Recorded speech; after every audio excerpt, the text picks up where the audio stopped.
Episode number 189. Neither was it, as with enabled, the English, an atmospheric influence, which darkened his countenance, for the sadness generally became more intense towards the fine season of the year. June and July was a terrible months with Athos.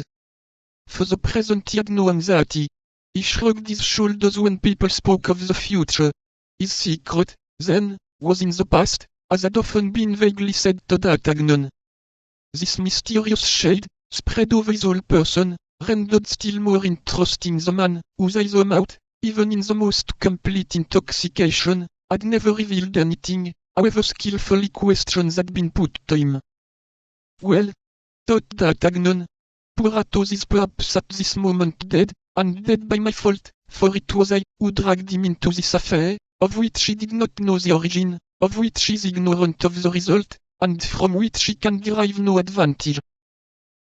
Without reckoning, monsieur, added Planchet to his master's audibly expressed reflections, that we perhaps owe our lives to him. Do you remember how he cried, "On, D'Artagnan, on, I am taken"? And when he had discharged his 2 pistols, what a terrible noise he made with his sword. One might have said that 20 men, or rather 20 mad devils, were fighting. These words redoubled the eagerness of D'Artagnan, who urged his horse, though he stood in need of no incitement, and they proceeded at a rapid pace.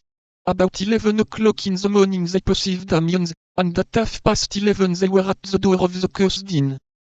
D'Artagnan had often meditated against the perfidious host one of those hearty vengeances, which offer consolation, while they hoped for. He entered the hostelry with his hat pulled over his eyes, his left hand on the pommel of the sword, and cracking his whip with his right hand. "Do you remember me?" said he to the host, who advanced to greet him. "I have not that honor, monseigneur," replied the latter, his eyes dazzled by the brilliant style in which D'Artagnan travelled. "What, you don't know me?" "No, monseigneur." "Well, 2 words will refresh your memory. What have you done with that gentleman against whom you had the audacity, about 12 days ago, to make an accusation of passing false money?" The host became as pale as death, for D'Artagnan had assumed a threatening attitude, and Planchet modelled himself after his master. "Ah, monseigneur, do not mention it," cried the host, in the most pitiable voice imaginable. "Ah, monseigneur, how dearly have I paid for that fault, unhappy wretch as I am." "That gentleman, I say, what has become of him?" "Deign to listen to me, monseigneur, and be merciful. Sit down, in mercy." D'Artagnan, mute with anger and anxiety, took a seat in the threatening attitude of a judge.